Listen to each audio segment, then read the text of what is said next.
Hey guys, welcome back to another video. If you're new here, my name is Travis. My dad over there filling up the 76 Chevy, his name is Rick. And we are going to attempt to drive two 50-year-old vehicles 1,400 miles through the back roads of America, explore ghost towns in New Mexico, visit a Southern Baptist church hidden in the woods, find the largest collection of gas station pole signs in the world, and try to think quick to handle car problems on the fly. And recently, we bought these two vehicles. Dad bought this 76 Chevy and I bought this 1964 Chrysler New Yorker, and we have to make it over 1,400 miles to Kansas City, Missouri, because who wants your truck? The inevitable Jim. The inevitable Jim. The inevitable Jim. He's actually going to put it in a building. He's actually going to keep it. Oh yeah? Yeah, it's going to be treated very well. Another guy you guys I'm sure follow, Dalton over at Pole Barn Garage, he is interested in this Chrysler. He saw it on my channel and everything, and he said, man, I like that car. And I said, well, look man, I could maybe bring it to you. Yeah, it's going to a good home. It's a clean truck. I mean, you got to think, Dalton's in Kansas City. Jim lives in Iowa, and you have to think, these trucks were rotted out in the 80s, weren't they? Oh gosh, 7, 8 years, man, 9 years. They rusted out just for something to do. So back in that part of the country, they're pretty much gone, you know, and in the desert we kind of get spoiled with nice trucks and stuff. So, but I'm not just driving it to his doorstep just for funsies. Months ago, I bought a truck in the Kansas City area to do a flying drive on, and it's actually been waiting for me for months. It was too cold to go up there and do it, and now that the weather's warming up, I'm going to go there, and then we're going to get that truck running and drive it back. But before we head out on the trip, we're going to take the trucks to my place, put them in the shop, and do a little bit of work to them, and do our checks and balances and make sure they're good to go. So we'll do that, and then we'll head out. What's wrong with it? It leaks? No, it don't leak. It's just the angle of it's wrong. The angle of it's wrong. When you put gas in it, it tries to come back out the top. You got to... It leaks out the top? Yeah, you got to keep moving it around, and then you got to wipe the paint off because that gas is so corrosive. I've already noticed on my car, well, I have some antifreeze coming out right here, but it's just coming out the overflow, I think.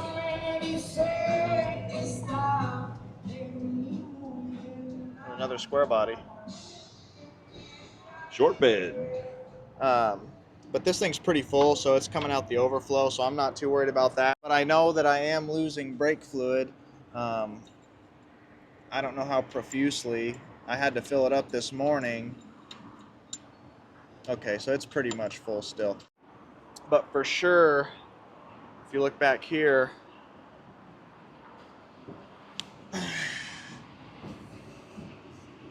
that brake drum is wet, the right rear. All the other ones are bone dry. We may have to stop and do something about that, but I'm just going to keep an eye on it for now because we got to cover some ground. So I want to make sure this big old New Yorker is ready for her 1,400 mile voyage. She hasn't been driven on the road in 25 years. And it was running perfectly, but now it runs like garbage, and there's a few things I want to check.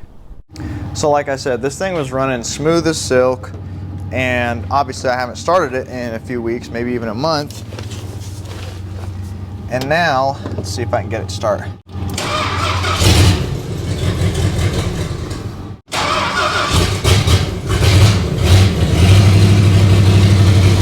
it has like a dead miss.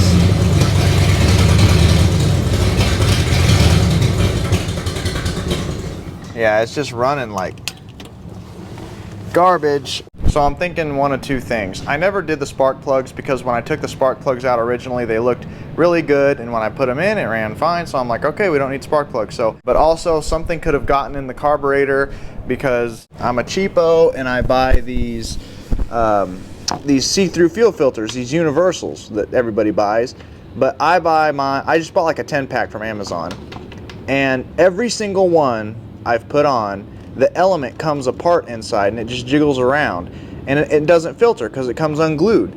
So something else that could have happened is it could have picked up some crap from the tank, the fuel filter's not even working, passed it through to the carburetor, and the carburetor could be plugged up.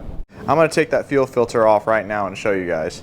I mean, we all talk about cheap Chinese junk all the time, and this is a perfect example. I've never had this problem with another filter. You get what you pay for. See that? So I am going to go to O'Reilly's and actually pick up some Wix filters. But before I do that, I want to take these plugs out, look at those. So I'm going to label these. As far as the 76 Chevy goes, for Jim. This is all for Jim. This is all for the inevitable Jim. We're going to do him right. I'm doing Jim right. I'm going to pull the tires on it. I want to pack the wheel bearings, and that's not for Jim. That's for me, but that's also for Jim. You're welcome, Jim. Yeah, you're welcome, Jim. I don't want a wheel bearing going bad. I'm going to check the rear end. Basically, I've kind of already been over the whole truck. I got to bypass the heater core.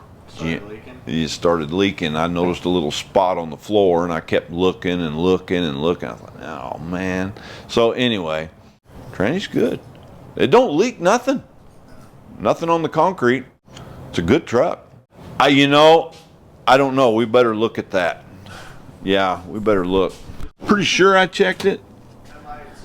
How about the rear running lights? Yeah. Yeah. Brakes. Okay, off. On. Off. On. Brakes work. Oh, they do? Yeah, both work. Okay, let's check the signals. Let's verify. Left. Yeah. Right. Right. Right. While Dad jacks his truck up to get the wheels off to check the wheel bearings, I'm getting under the hood of the '64 Chrysler to see why it's not quite running just right.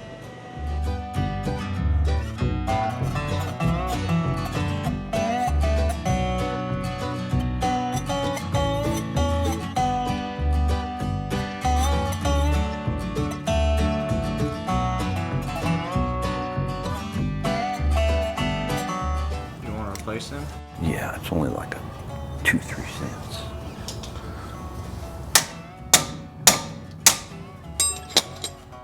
The inevitable Jim's worth it.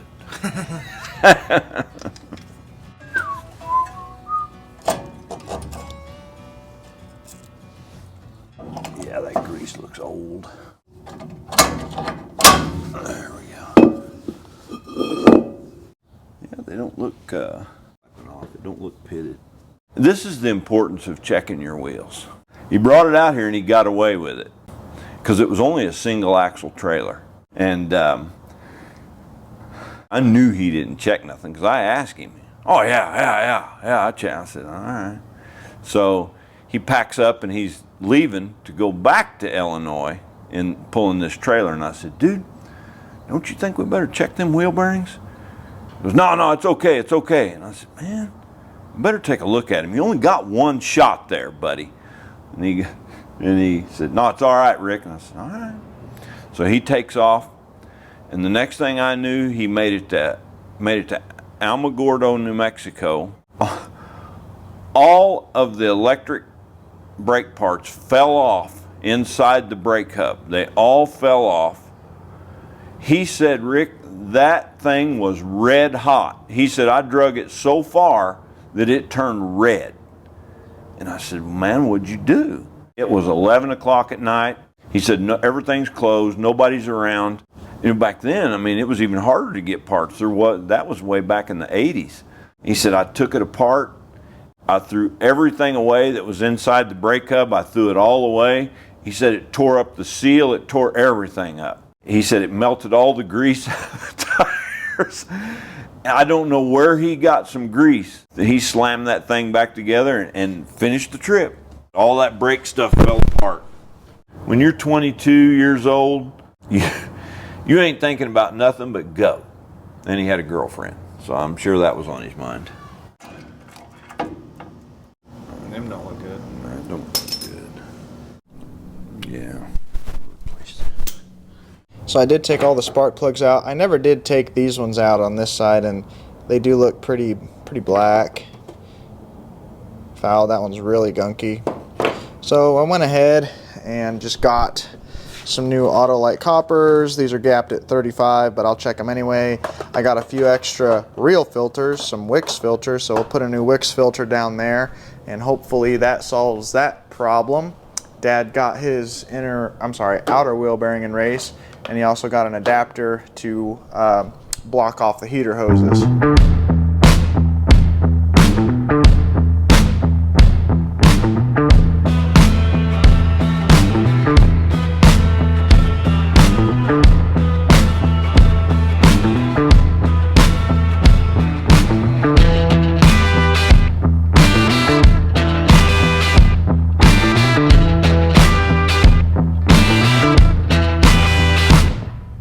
Dad is still packing the wheel bearings and getting the hubs put back together. I put the new spark plugs in it. I had to replace 2 of the spark plug wires because I broke one.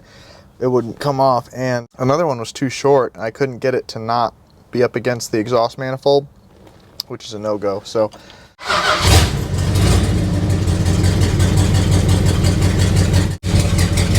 it sounds like it's got a miss.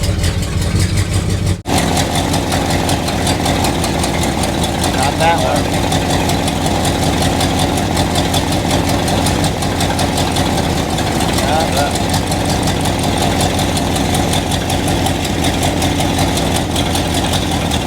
Not that one.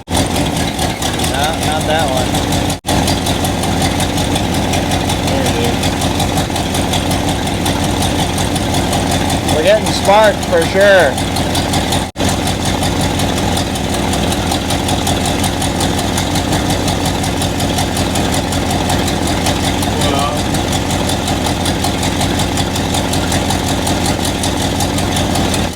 Alright, so it's just them two.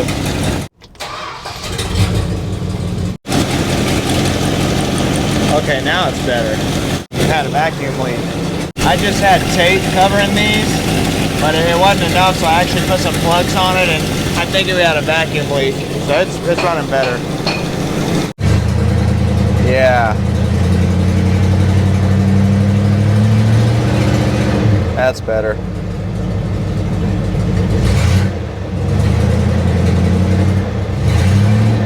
Check these lights real quick. Headlights? Headlights bright. Got that. Yeah, running lights. Brake? Yeah. Well, we did all the checks to the 64 Chrysler and the 76 Chevy. Things always pop up. You Yeah. know, things do pop up. So, it's called unforeseen. Yeah. I mean, we haven't driven these things any kind of distance, so we're not going to know anything until we really get on the road. We got basic tools in the trunk, you know, just very basic tools, really. So the only thing left to do now is just make the trip.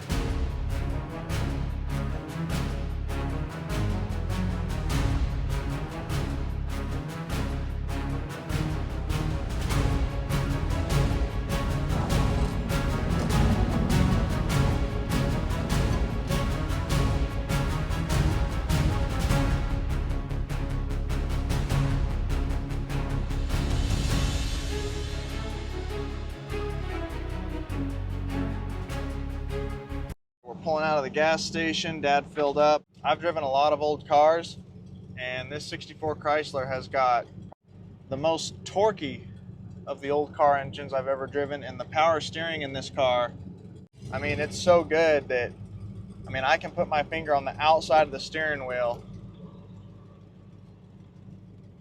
In the first video I put out on this car, somebody commented and said that some people didn't like the power steering in these Chryslers because they said they had no road feel.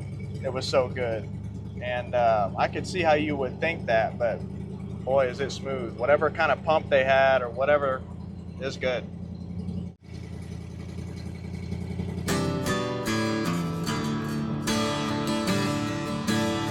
All right, first time on the highway, time to stretch your legs. This car is a 3-speed push button automatic.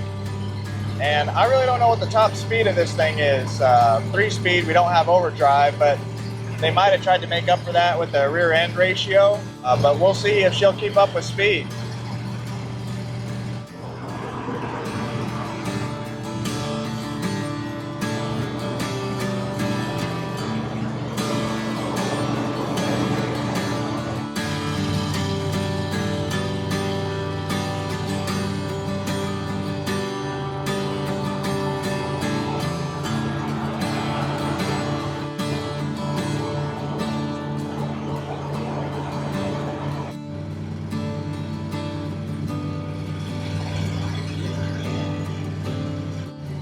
That's how I know I'm going out of town or coming into town. That's the beacon right there. One of the most beautiful gas station signs in Tucson, really. You should see that lit up at night, man. It's awesome.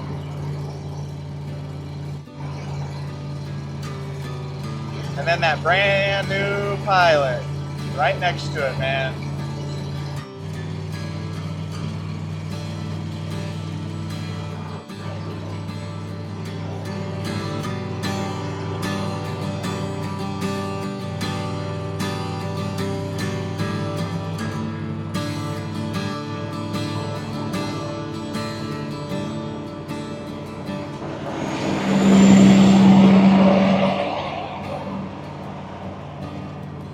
Noticing that the amp meter is pinned all the way to the positive. If that's right, then that would mean that the alternator could be overcharging the battery, and eventually you'll start to smell like a sulfur rotten egg smell in the car.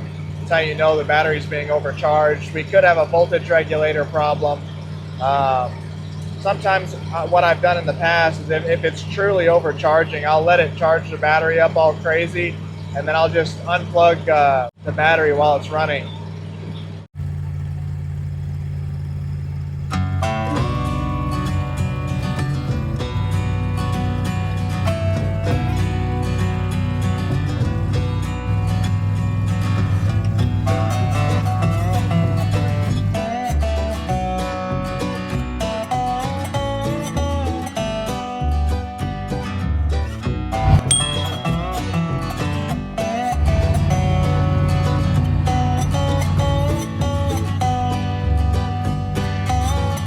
All right, so we just stopped in Lordsburg to fuel up, maybe get a bite to eat. Been on the road for about 3 hours or maybe a little more. We've went 170 miles, and Dad just filled up his Chevy. So you filled up? Yeah. How many miles a gallon are you getting? 10. Yeah, if we went 170 miles, it took 17. That's pretty much exactly. Yeah, because 10. I didn't fill completely up. I wasn't for sure about the gas tank in Tucson, so I might be a hair over. I might be a hair over 10, but isn't that nice? Yeah. Mm-hmm. I was hoping for 13 or 14. That's what I thought. I was hoping for 15. 15 would be you're reaching. Yeah. Yeah, we've been maintaining a speed of about 70. I clocked it on my GPS because the speedo in the car don't work. So even with that 3-speed, it must have good gears in the rear end because it's maintaining 70. Tracks down the road nice and straight. It's got good power. It could even go faster if I really wanted it to. I just didn't want to push it, you know. You didn't want to outrun me.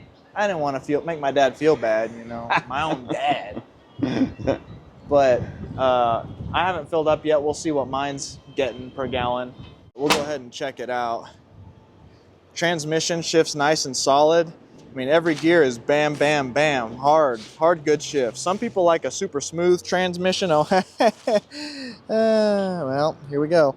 But I like a transmission that shifts a little hard. You know that it's shifting. Them gears are working right. Yeah, it's just coming out of the cap. I mean, it's still full. Whew, that's hot. It's full though. Okay, we still got a good amount of brake fluid in there. Didn't use no oil. No? Not a drop. Good. I bet you got better fuel mileage than me. I bet your gear sets are taller. I need one more gear.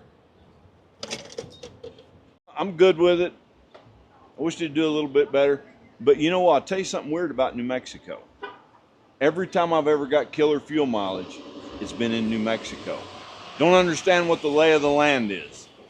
My Dodge Cummins turned in 23 miles to the gallon, and it was in New Mexico. And every time I go across New Mexico, it turns in killer fuel mileage. I don't know what the deal is. The atmosphere is cool and dry. I don't know if it's something weird about the elevation. When I filled up, it was Las Cruces. The GPS sent me in a weird direction all the way up to Interstate 40. And it was real twist and turn. I'd never been on that road before. And I thought, man, this is going to be the worst fuel mileage I've ever got. That was my best, 23. Well, so far. Oh. Oh, It clicked it. Oh, man, you're doing good. 14.3, dude. Wow, I'm surprised. Yeah, I knew you might be at 13 or 14. Oh, and I got a pallet of water, or not a pallet, I got a thing of water if you need any. Yeah, so I'm getting 11.9, so 12 miles to the gallon. So I'm doing pretty good. So we just ate at McDoobie's. I'm telling you guys, if you haven't got that $5 meal deal that's on the menu, you don't even have to have the app or nothing. It's just $5 for a burger, nuggets, fries, drink. It's a good deal. It's the best deal going, actually. But anyway, I checked the Alternator. It's charging. It's charging at 13.8, so that's not bad. Overcharging would be like 15 volts. So it's fine. 13.8 is fine. 14.1. If it was 15 and up, that's too much. You'll boil it up. So now from Lordsburg, we got to make it to Las Cruces and then Alamogordo because we're trying to get to Lubbock because I want to go to a place called Cook's Garage. You guys know I like gas and oil stuff. So does my dad. It comes with the territory. If you like cars, you sometimes get into gas and oil, you know, it just surrounds the culture of the car. Signs, gas pumps, neon signs, and Cook's Garage is like a mecca or a hub of big, beautiful signs. You guys will see what I mean when I get there. Maybe we can catch Rusty Cook, who owns the place. Maybe we could talk to him. He knows I'm coming. I've talked to him before, and I've never met him though, so I hope to meet him. Maybe we can talk to him and see what it's all about. All right, we're getting on the highway right now.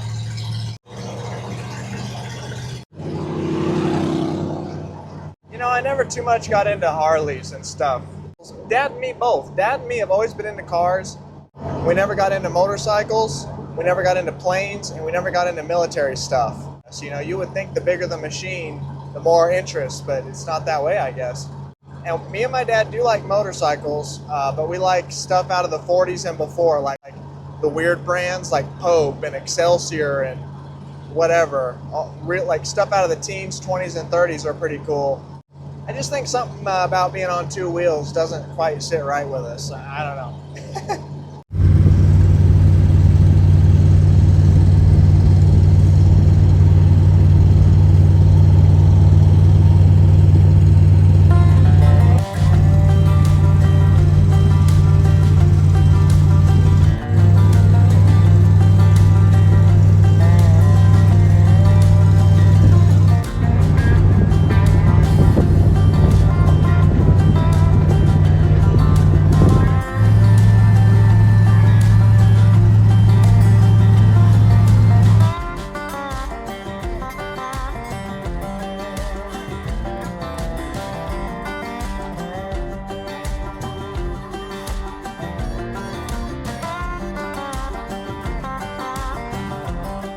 Right now we're in between Las Cruces and Alamogordo, and right there to the left is the White Sands.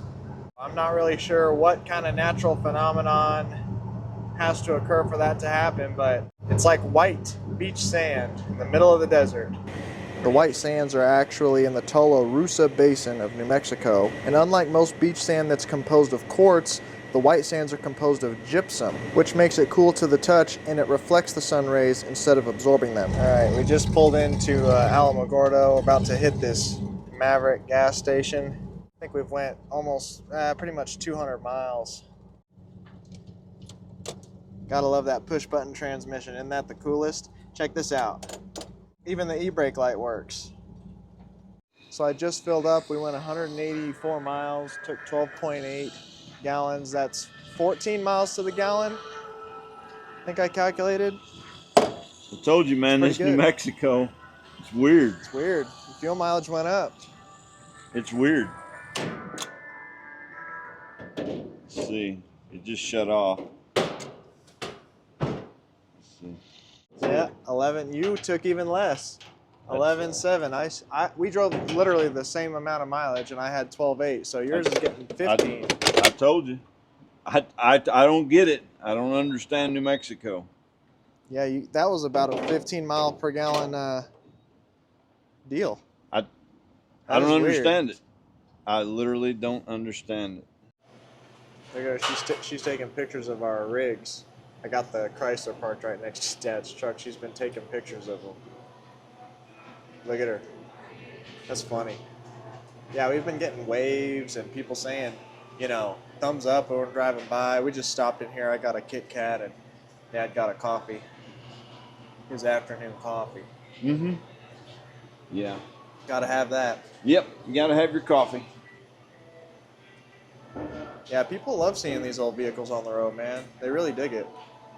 Check the oil real quick. It's in between the add and full, so a little bit has been used. Yeah, it's going through a little brake fluid. I'm gonna put some in there. This pot is really tiny. Yeah, that's not a lot at all.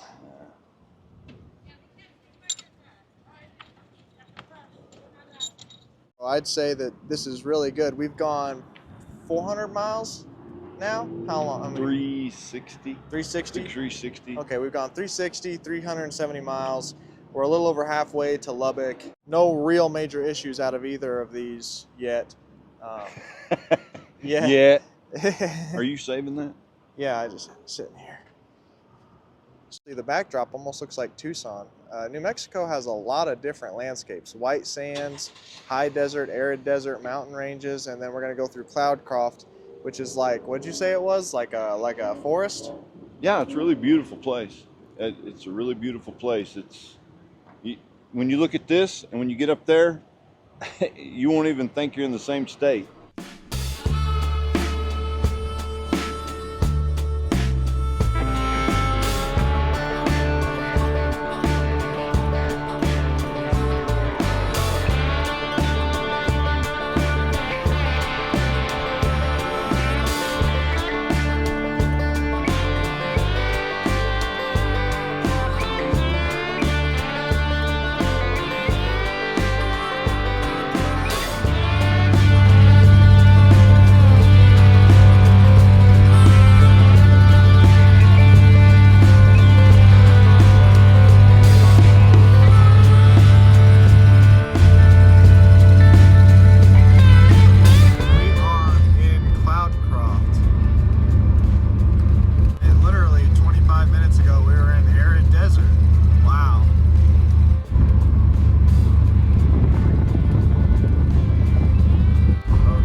Up here. Wow. It's like some serious Southern Baptist stuff. This place is neat. Isn't it wild? It's immediate gratification. It don't take no time at all coming out of Alamogordo. You know, somebody told me once what the difference between a graveyard and a cemetery is. What's the difference? One of them has a church, right? You knew? I didn't know you knew. Yeah. Yeah. I just learned that a cemetery is just a cemetery. Yeah. A graveyard is connected to a church. Yeah, I think. That's a graveyard. Yeah. They don't build buildings and churches like these. One set of steps. Wow. There's no dates on it. I don't see any dates. Look, they must have services here sometimes. Look, there's electric meter. Oh, there's a heater. Well, they got paint on the propane tank, so I bet you they still use this. I bet. Yeah, the meter's on. It's beautiful. It's a beautiful place. Oh, there's old style pews. Really? Yeah, the old style.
I mean, look at this building. Here's somebody had a sign up there. Yeah, there was a sign. Like what? It's on the sidewalk. I mean, you had to walk right past it. What would this have been for? I mean, this is such an odd. Barber shop, maybe? They put a carport on it and a little sitting place and everything. Look at that house over there. Look, this is an old town. It's literally a ghost town. This is crazy. This is weird. It's eerie. It's eerie. I mean, there's a fire department there. I mean, this is the sidewalk and this is the main street. There's not a car coming that way or that way in the whole town. The fire department, but then they got no fire trucks because something happened. Looked like the building burned in there. No, I think that's the new part. I think that's where they might keep the units. That's the that's the add-on. Yeah, I mean, we can go look at this. We got a yard art farm mall. Look at these abandoned buildings. Look, gift shop sign still hanging right on it. But look at what it says. It's kind of the Hope Store and social club. Social club. But then if you come over here from Alice's treasure box, buses welcome. But look at this old front door. This hasn't been used in years. Look at that door.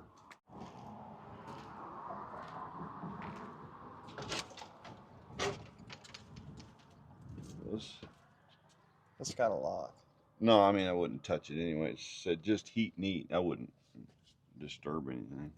I mean, but how does this end up here and then you just leave it? What is it? Where? Or unless there was a tornado, maybe? I don't know. You could lay down in the street. Quiet. Yeah. I'm not used to quiet. It has had a post office since 1890. As of the 2020 census, the population was 113. 2023, it's fallen. It's down to 109, Eddy County. So it's dwindling. So we're closing in on day one. We are in Hope, New Mexico, mile 450 out of 1400. It was getting pretty dark, so we had to head out because I was trying to make it to Lubbock tonight so that we could have a full fresh day tomorrow to start out at Cook's Garage, but we'll see how far we make it before we have to knock out.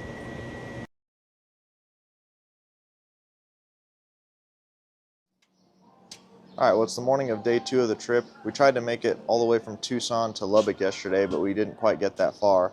We made some stops and everything, so we made it about 500 some miles?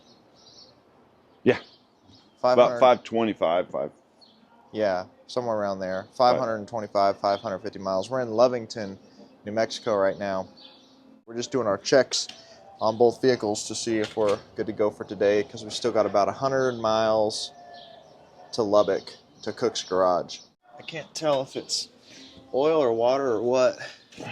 It's oil. I don't see the fins of the radiator, so... We haven't had to add any water to this car, have we? No, actually it was overfull because when we started out, it was spitting it out the overflow. It's right at the add mark, and it's dirtier than when I started out. I'm sure that's from sitting around. See, it was at the full marker or a little overfull. Now it's at the add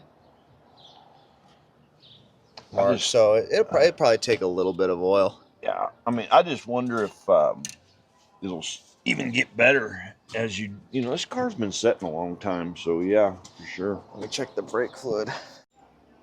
Yeah, it's low.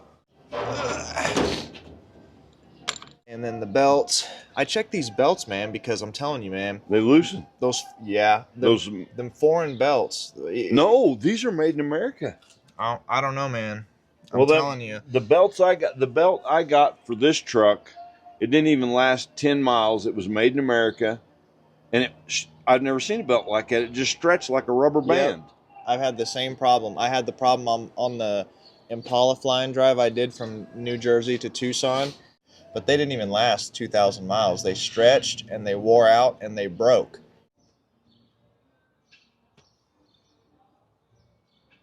His truck really doesn't need anything. He's good on oil. He's good on all his fluids, brake fluid and everything. So this thing's not dripping anything. It's been sitting here overnight. Look at that. That's better than my wife's Jeep. Even my wife's Jeep leaves a little bit of stuff on the ground. That's awesome.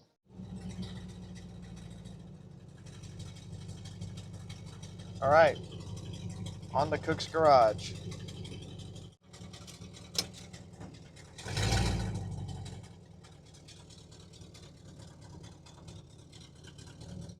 Well, bad news. Didn't even make it out of the parking lot, and not charging. Yeah, that's not going to work. So I'm not shutting the car off because the starter is what uses so much amps. Okay, but if I touch the back of the alternator, I'm getting power to the alternator here. So we are getting power to the alternator. And this silver thing is the volt regulator. Getting power here. It may be the regulator, but it also is probably the alternator because we're getting power everywhere we should and we're not getting any charging. That puts a kink in our plans for Cook's Garage. It'll have to be, we'll still probably get there today, but car problems just seem to take up like way more time than you think they do. So the only place that has the alternator is the warehouse, the O'Reilly's warehouse in Lubbock, which is on the opposite side of town, of course. And I'm not going to shut the car off until we get there. I'm going to get some gas real quick here in Livingston, whatever.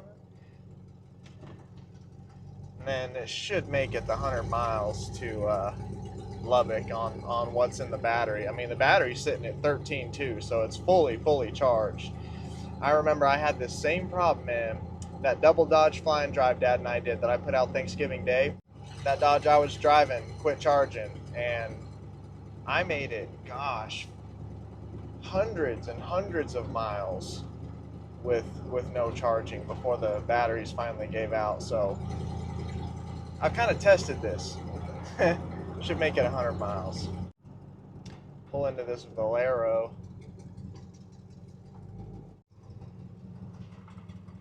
You gotta pull like 100 feet forward because the gas tank is in the trunk.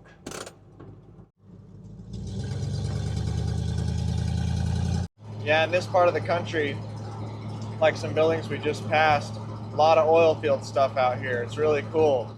It's cool to see it in action out here. Like, you see a lot of businesses, it's like well pump service co, oil field rentals, even refineries. I passed a Sinclair refinery last night, and it's cool to see the big oil in action. Like, I'm just passing one right now, Duke's Oil Field Services Inc. So many different businesses out here doing oil field stuff. It is big business. We're also around the Permian Basin, which is one of the biggest oil reserves in America and maybe the world. I don't know. But the Permian Basin is huge here, and we're around that area. Look at those derricks pumping oil, baby. Drill, baby, drill.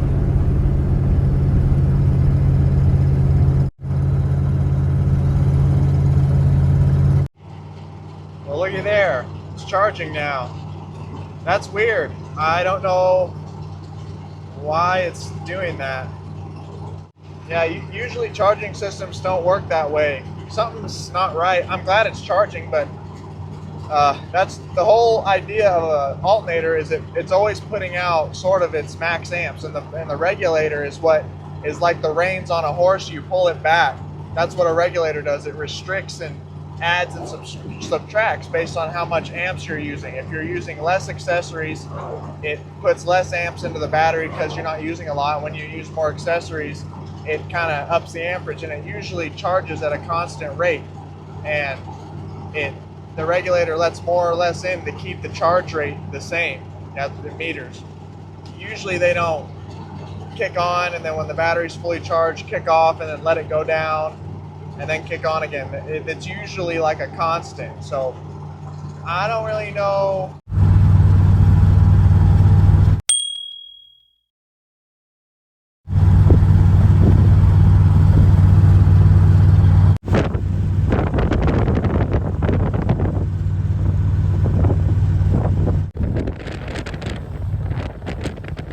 Just look, all the neon is just on. It ain't even off.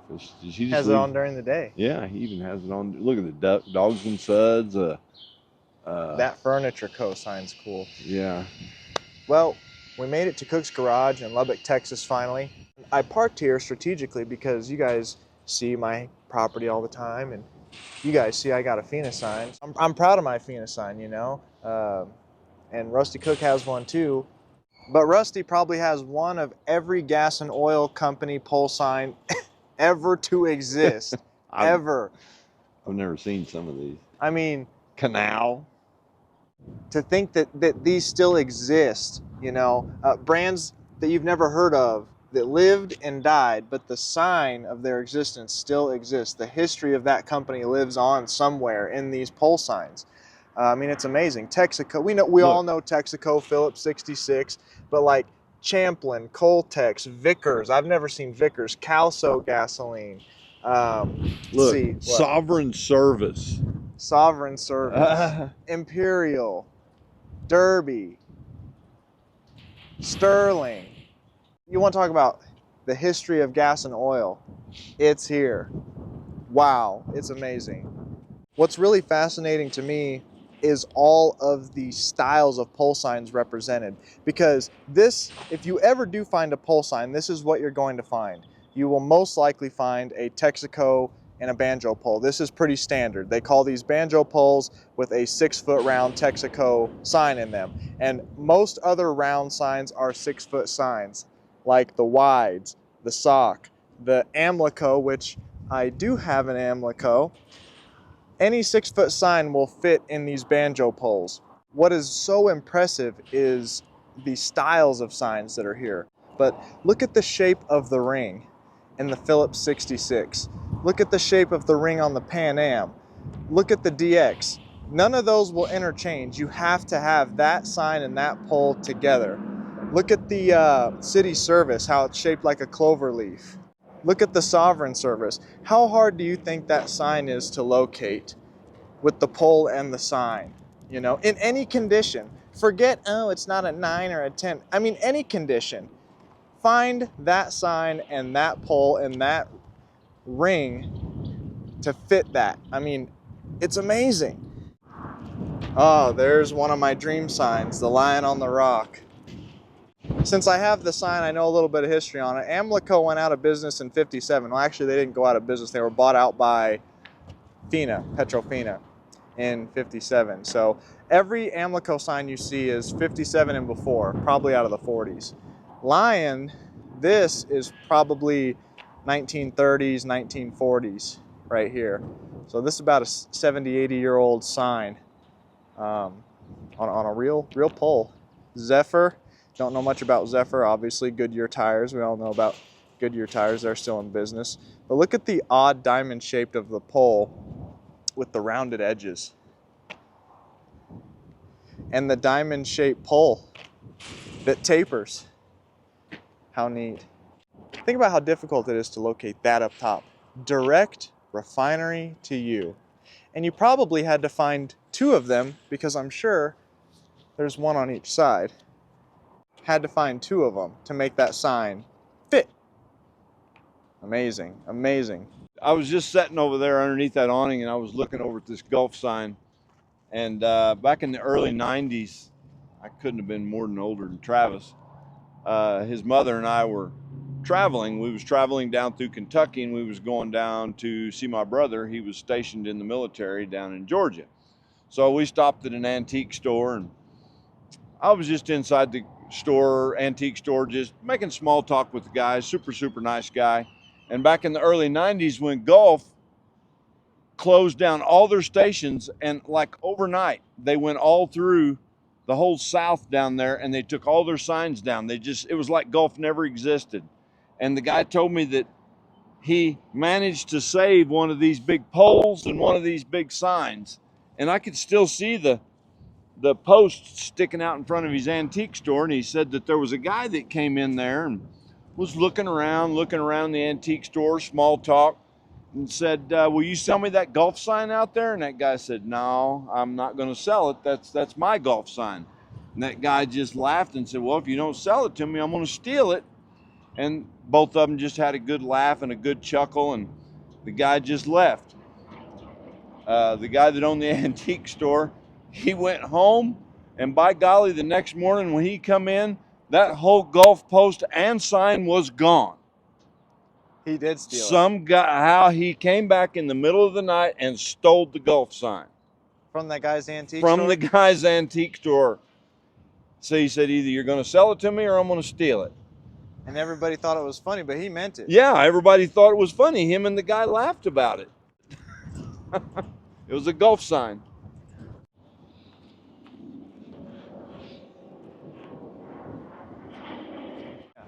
So when I was a kid growing up, and I was raised in Mount Vernon, and one of the most ultimate jobs to have where I come from was Mount Vernon Neon, Mount Vernon Sign Company. It was Neon. Everybody just said, I work at Neon. Where do you work? I got a job at Neon. And it was Mount Vernon Neon. Mount Vernon Neon. And That's Mount Vernon, Illinois. Mount Vernon, Illinois. They closed up. They stayed pretty good for years, but then it's unfortunate that Neon just went out. But that was the Mount Vernon Sign Company, Mount Vernon Neon.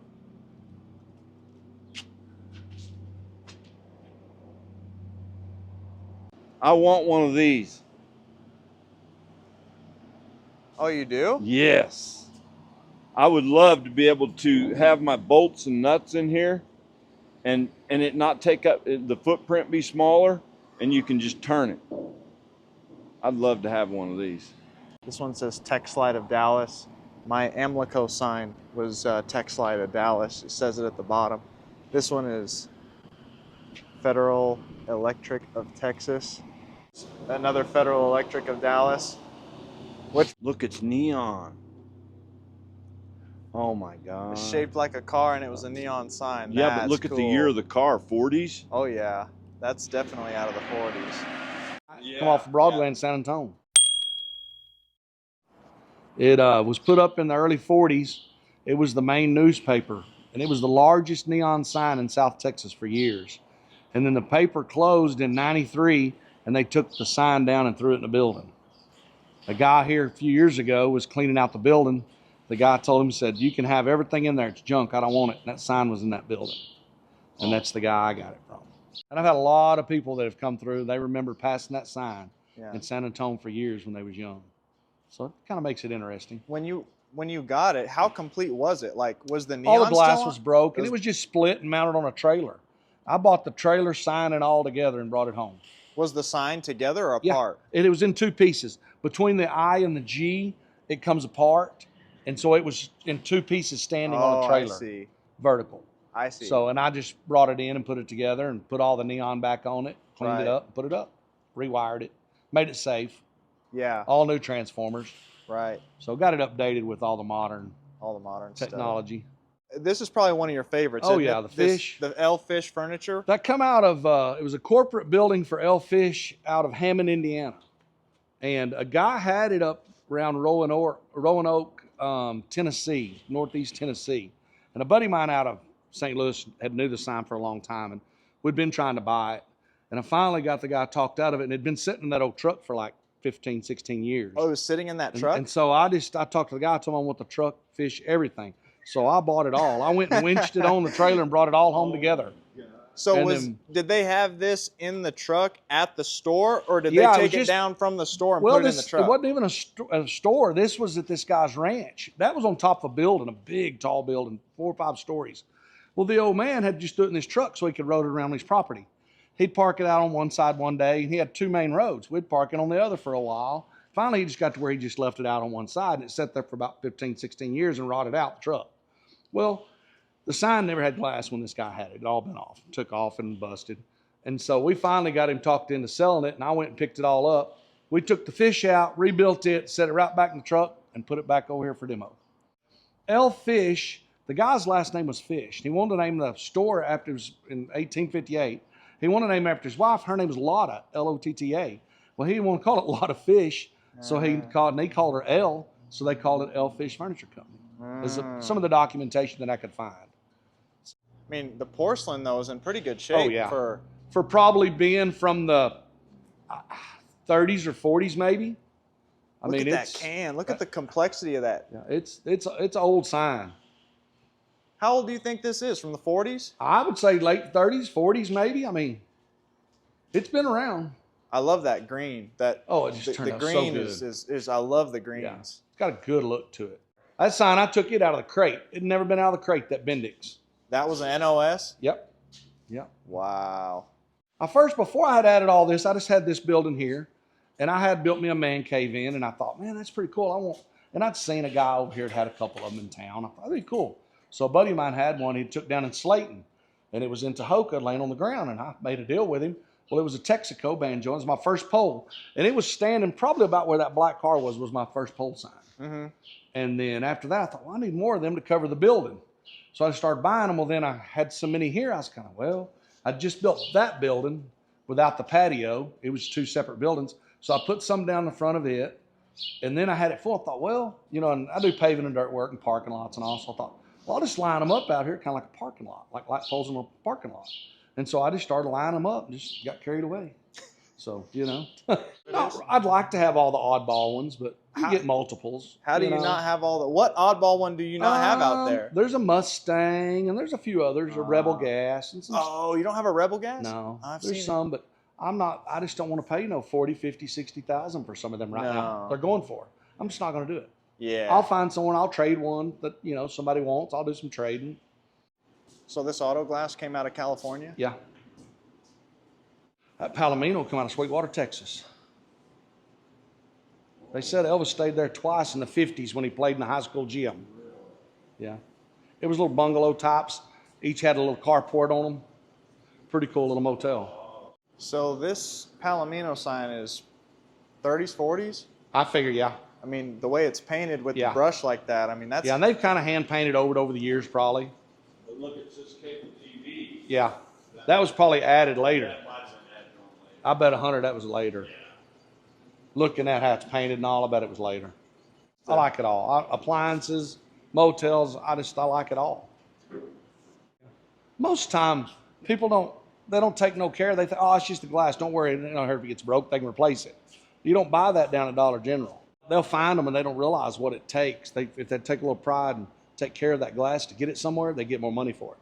Yeah. But these guys that find them, they don't care. Because there is no mass-produced neon. It's all hand. Every bit of it. So just to see all of these in one location is a massive undertaking just because of the effort it takes to put these signs together.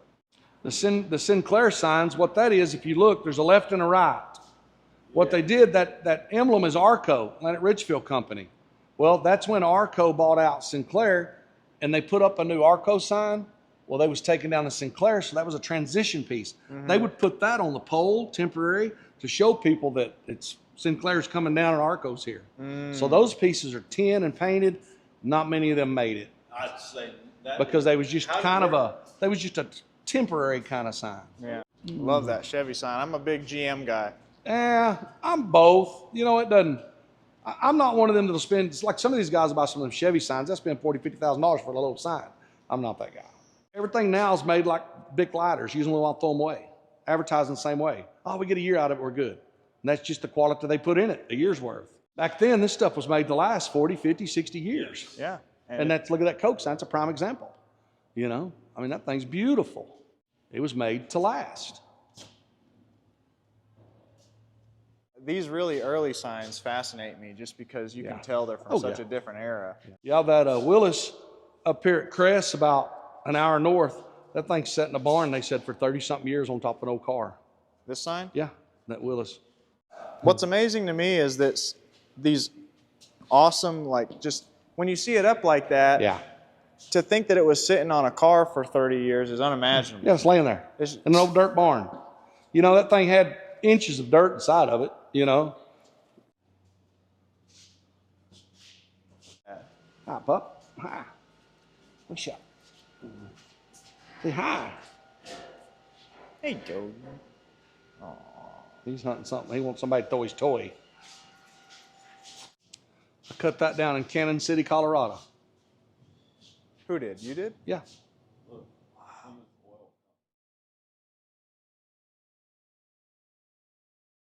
So I'm working on a piece for Rusty's auction going in June, the first weekend in June. These are the bits and pieces of the ice cream cone. So Neon is built on paper patterns. This is the face side. We built a can for it. And Neon is built backwards. Rusty likes to say backwards and upside down, not upside down, just backwards. So this is the back side. You can see it lays out. And it all kind of goes together like a puzzle.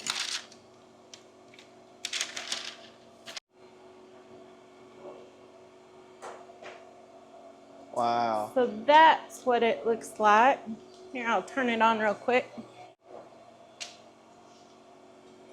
So you just use alligator clips to connect one to the next? Yeah, they're all daisy chained together.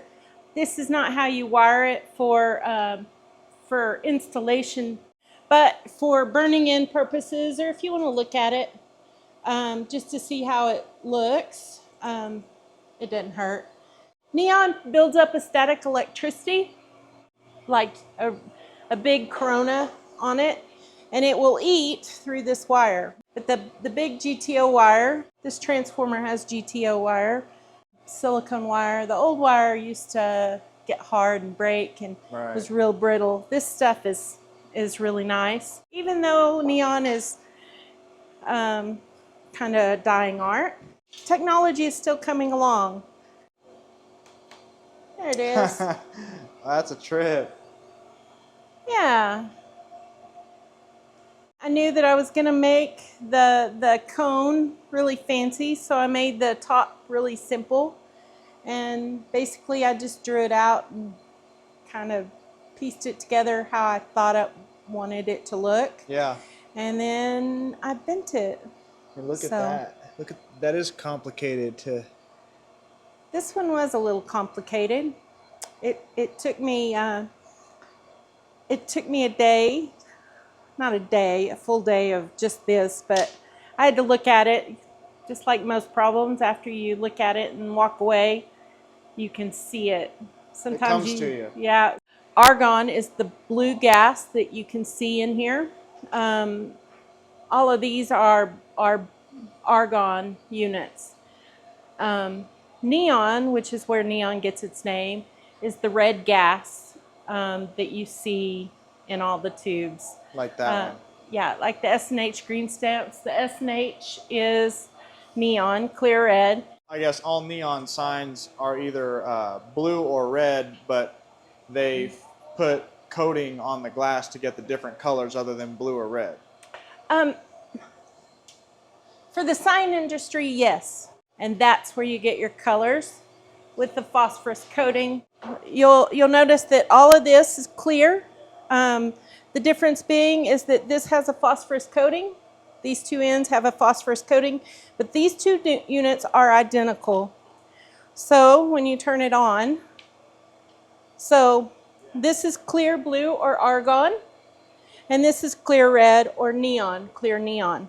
This is green, pumped blue, and you get green. This is green, pumped red, and you get amber. This is blue, pumped blue, and you get blue. And this is blue, pumped red, and you get rose. So not all of the colors translate back and forth, but most of them you can get two colors out of the same glass. So that's why you can use blue and you can get pink or you can use clear. You can use clear and get either red or blue.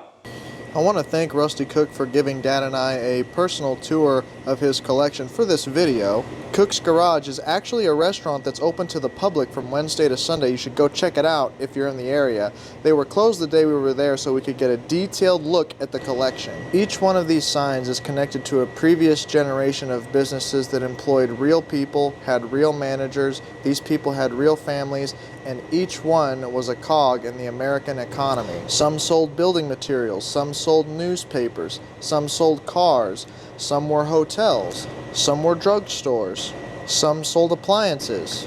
And of course the long, complicated, and deep history of the gas and oil industry in the United States. An industry that created many large corporations that soaked up the smaller players, and of course a string of smaller owner-operators that dotted the entire landscape of America. But behind the fate of any of the companies represented in the faces of these signs, the proof that their mark was made and that they were on the face of the earth still lives. Right. Onward.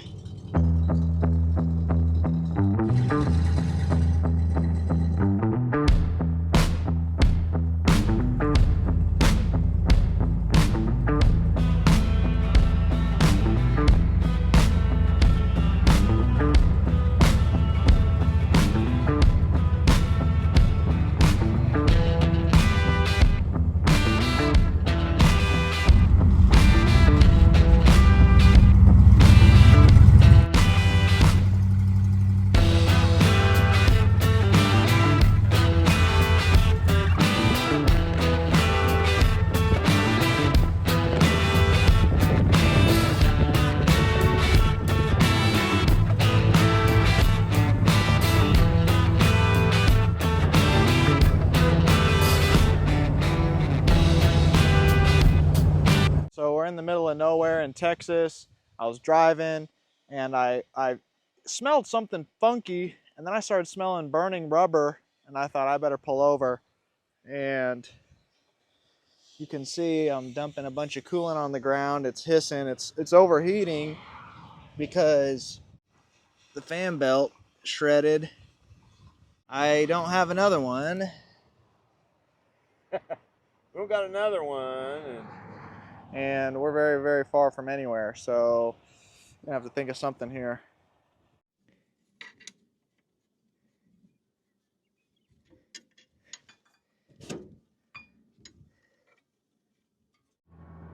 Yeah. I don't think this is very good. What's that? I don't think this is very good. Well, that's why God made chains. The next This is town is like 35 miles. 35 miles? Yeah. So actually the burnt smell, this idler pulley locked up, burnt the belt, snapped it off. We were trying to use the power steering belt off the pump and maybe swing this out, because the power steering belt is longer. We could swing this out and actually get it to fit, but we don't have two bolts to lock it down, and plus I just realized this is froze. So yeah, we have no way to turn the fan.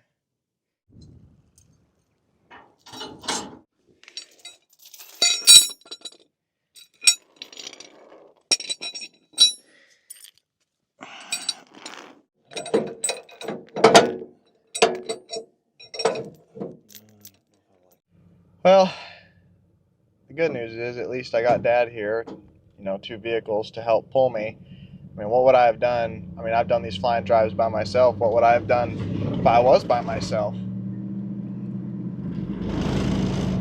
The bad news is we're not on a major interstate, and we are very far, probably at least 50 miles or more, between 50 and 100 miles from parts store.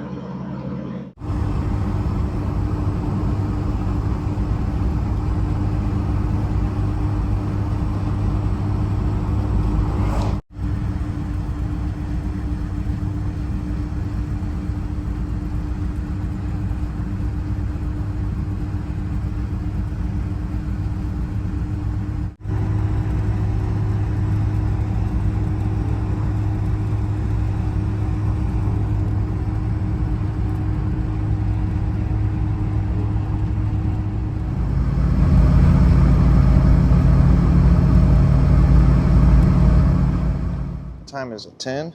It is 10:15, 10:17. So we left Cook's at about 4. Yeah, So 6 hours. yeah. All right, so yeah, we left Cook's garage at about 4. We got 30 miles out of Lubbock, and then the belts fried up, the idler pulley locked up. So from 30 miles outside of Lubbock all the way to Wichita Falls, Dad had to pull me with a chain. That's about 170, 170 miles, and I was just really surprised that there's literally nothing there. There's nothing out there. There was just nothing out there. No parts, no nothing. I kept looking on my phone for anything, and there was nothing. My mistake was not staying on major highways, because from Lubbock we could have stayed on major highways to Amarillo and then a major highway over to the east. But I hadn't had any problems out of either of these, so I thought, well, we'll make it. You know, everything's been going really, really good. And so I took the shorter way, which was over barren wasteland, and that was a bad idea, because if you would have broke down on a major highway, there's always something within some reasonable distance. So I knew I should have stayed on major highways, and I didn't. But yeah, I mean, what would I have done if I was by myself? I mean, no one's going to tow you. Who's going to come out there and tow you? I didn't even know where I was, 170 miles. There was no parts houses for 170 miles. Crazy. Nothing. After 60 or 70 miles, I stopped at a gas station, spoke to a lady in there, and asked her, and she says, no, the nearest parts house is going to be Wichita Falls. Yeah. And it was like, well, what are you going to do? You got to keep going. So that's what we did. We're going to hit the hay. It's been a long day. It's been a good day, though. Been a good day. We'll see you guys bright and early in the morning. Tomorrow we'll get parts. Yeah. We'll rig something up. Okay, so it's the morning / almost afternoon-ish of day 3. It's Wednesday. We got to an O'Reilly's to try and see if we could figure out a solution to the problem. So what we ended up finding out was that the idler pulley locked up, but here's the bearing. We took it out and it's shredded, and nobody has this stuff anymore. Even a universal idler pulley would just have a bearing with a hole in the middle for you to put a bolt through, but it doesn't even matter, because you couldn't put a bolt through that idler pulley anyway, because see how it's shaped? See how the bolt has a flat spot? You couldn't put a regular bolt through there. You'd have to drill the hole out, put a nut and a bolt through there and all that. We don't have drills and drill bits. I guess if you had enough time, you could figure all that out, but we just don't. So we took the old power steering belt off, which is this one, because they did have a new power steering belt, and I cut it up to see what the measurement was between the fan and the harmonic balancer. So the idler pulley went here, and what we ended up doing was just bypassing it entirely, and we ended up finding a lawnmower belt that would fit. So there's no adjustment. Obviously the belt went around, so what we had to do was we had to get a belt. This is pretty tight, and we had to wrap it around the harmonic balancer, kind of screwdriver it around here a little bit, and then bump the engine, and it took it all the way around. So it's a little tighter than I'd like. I'm a little worried about how it's going to do on that bearing. Maybe if it wears in, it'll dig a little bit and loosen up. But I do have another water pump with a good bearing. If the bearing in this goes bad, it is a little tight, but it will work. It will spin it. That's all we're after. Yeah. And I did put another power steering belt on, because it was all twisted up for some reason. Like something was wrong with it. So I put another one on. Anyway, we'll go ahead and start it. Yep.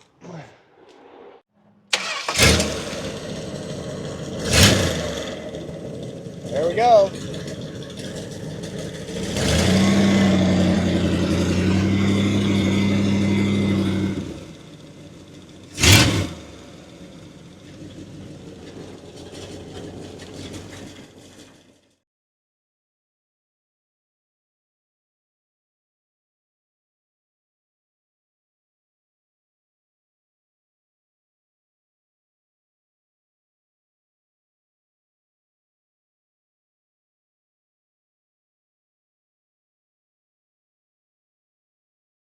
Okay, so I broke down again, made it to Oklahoma City, was trying to find somewhere to eat, pulled up to a stop sign, and the car just shut off.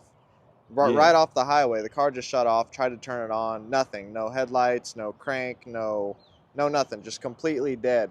So we pulled it to the Oklahoma City Community College and trying to figure out why. I mean, we're getting nothing, so it's a major power wire, and we traced it down to the amp gauge. I think it is overcharging the battery because the amp gauge I think got fried.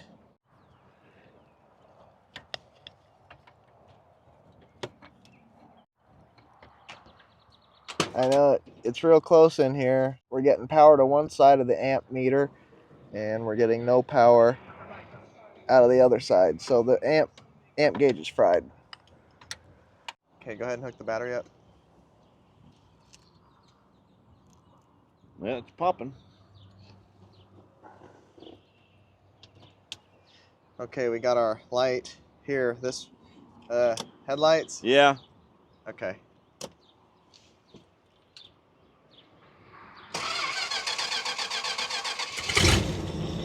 All right, we're back in business. That's good. Back in business. That's good. We're back going. We get to get out of this rut. This college rut. I know I really don't look the best right now. It's sweaty. It's muggy. But I'm thinking about the reason that amp gauge I think burnt up is because I think it is overcharging it. That in. I'm afraid if you unhook it, it won't start charging again.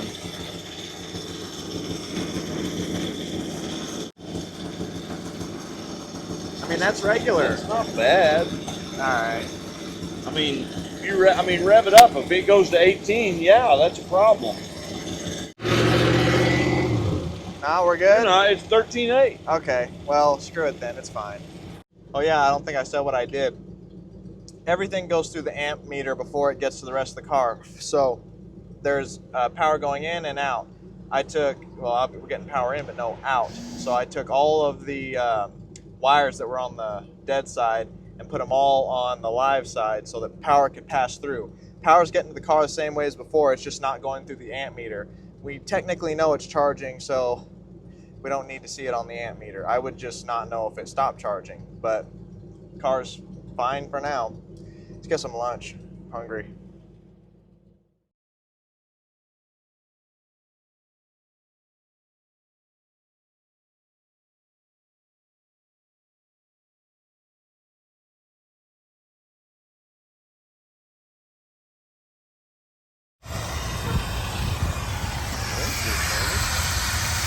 Trying to overheat. It is really hot though. Huh? It is hot though.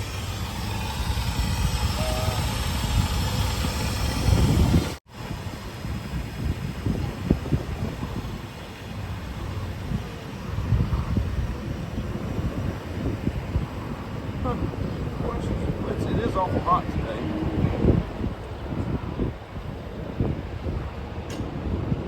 When I pulled up, I could hear it hissing.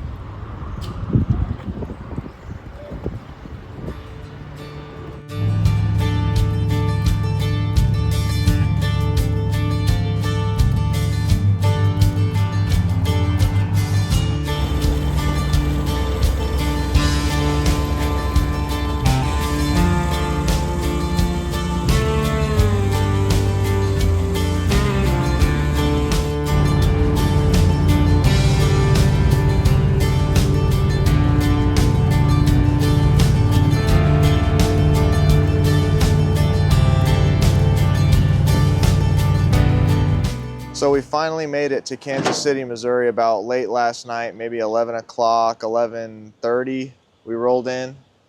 So we have to make it to Dalton's over at Pole Barn Garage, and that's our next stop. Off to Dalton's. Yesterday was miserable. With this rust hole in the floor blowing hot air on me, and it was 94 degrees and humid. Yeah, it was a little miserable.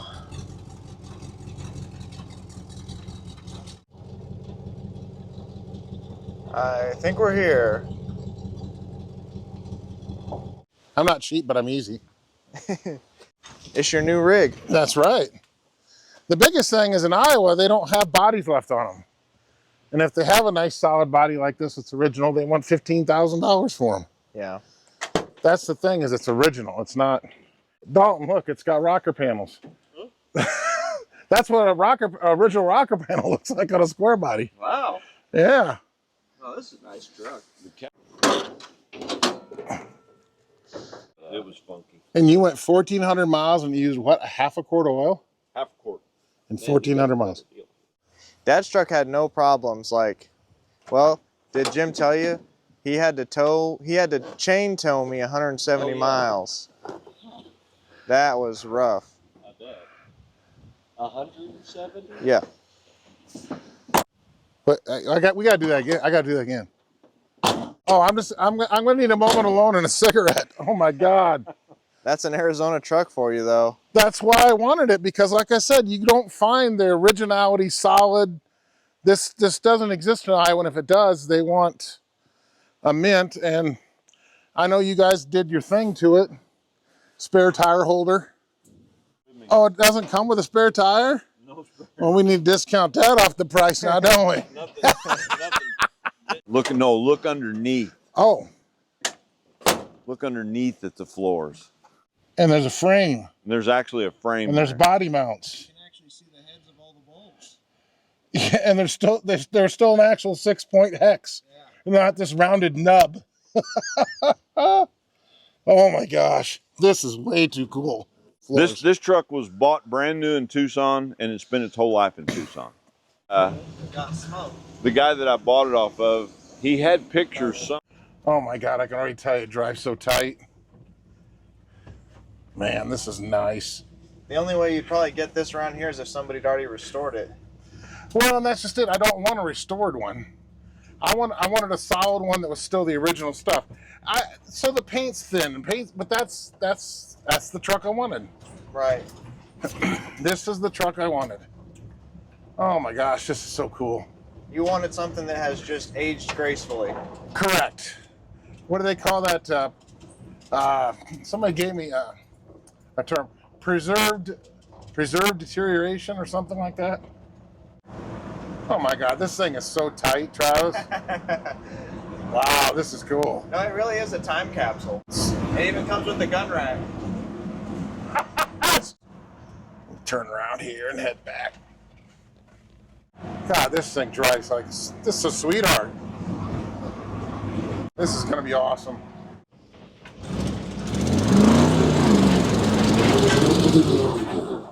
She'll do the job.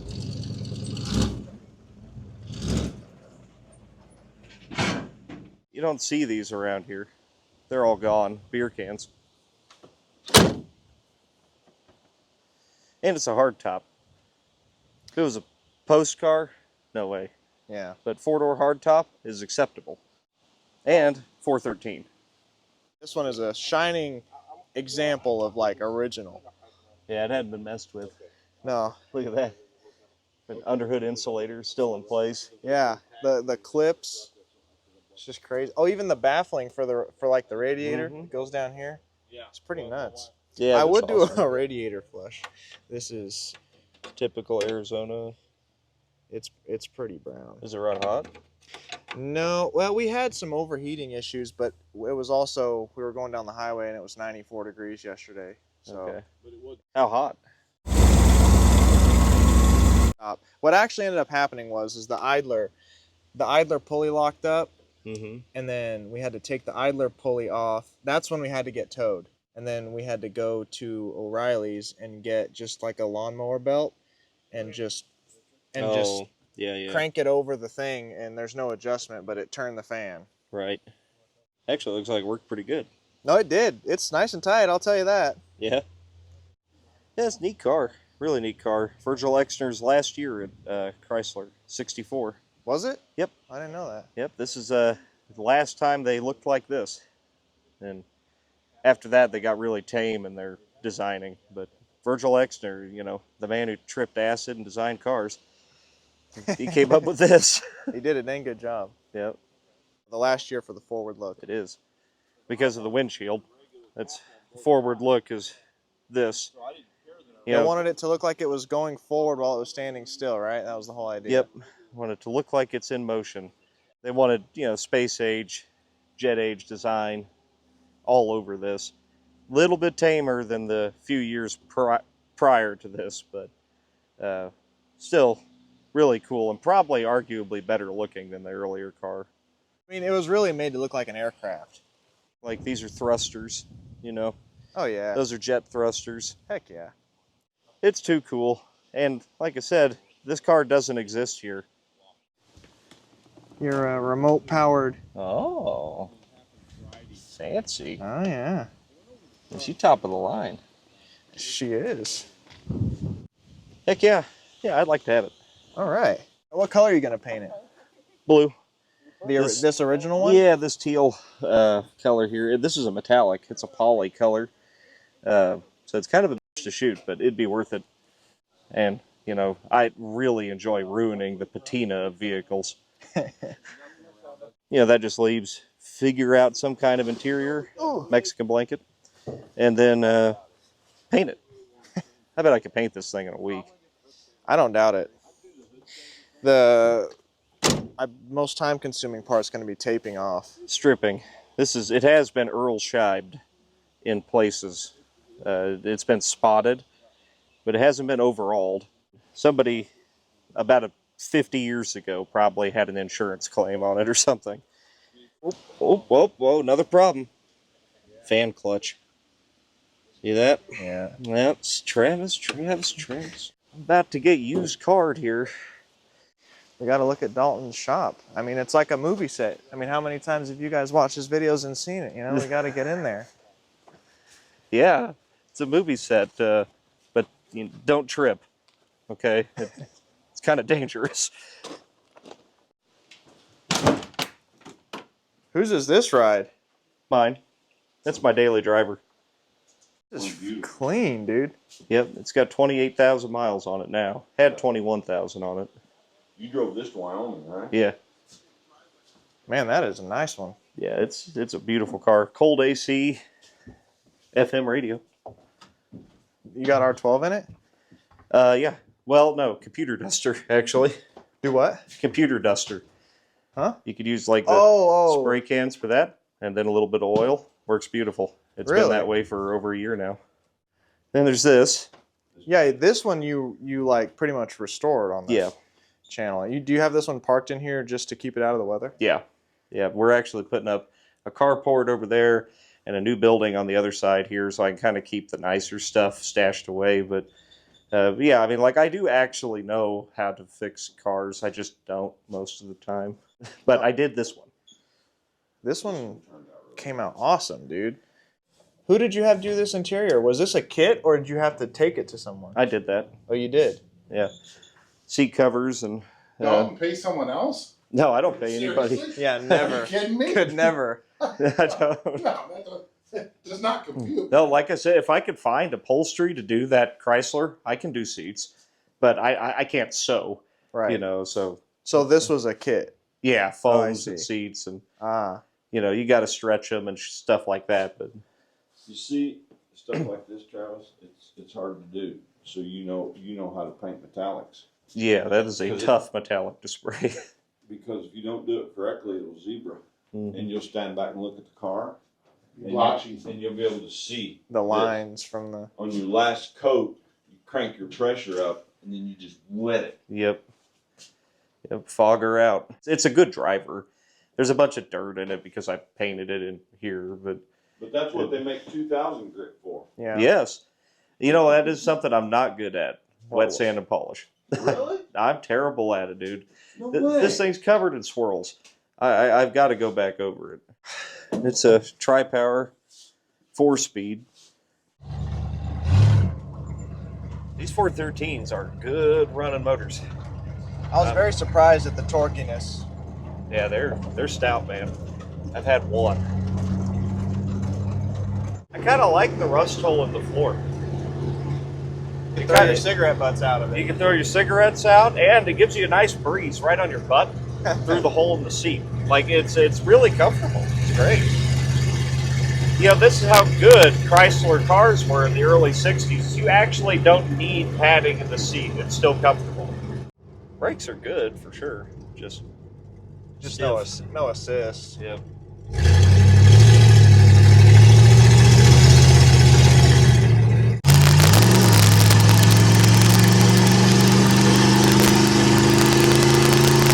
This is my test loop.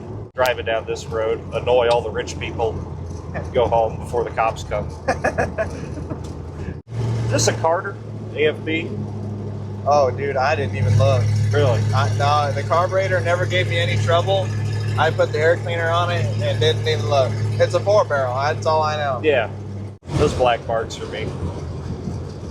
I could have guessed that. It's from a 15-mile-an-hour roll in the Cadillac. Oh, yeah. God, they don't make cars like this anymore. Even a 70s car isn't like this. What do you think about that friggin' power steering? Oh, it's just beautiful, man. What a car. Jess will love driving this. She likes to drive big land yachts. I gotta get a video of her driving it. That'll be hilarious. Yeah, we can do that. She loved this thing. I remember seeing the video on this. Yeah, it's good to meet you. Yeah.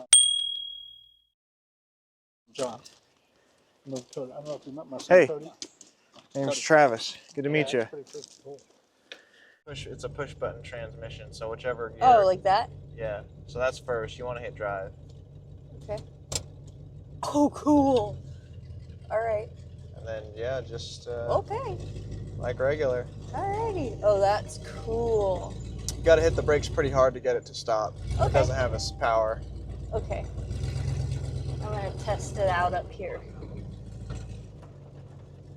Oh yeah, that'll do. It'll be just fine. I can barely see over the wheel. This thing is so cool. This is cool. Definitely wasn't a quiet drive up here, was it? No, with no exhaust and a hole in the floor. It's loud.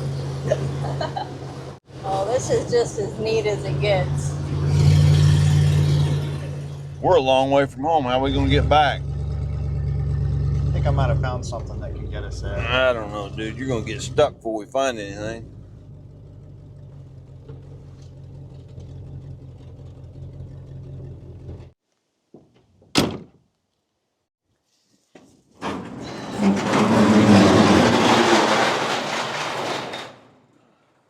This may work. This? Yeah. Huh. It's a 12 valve. It ought Yeah. to do the trick. Yeah, should. Been here for a while. Look at that bed. She rotted out. Who did all that? Snowplow. Yeah, it was a snowplow. So it's got no bed, it's got no rockers, it's got no fenders, no doors. We don't need no stinking doors. What do we need doors for? Been sitting here a while.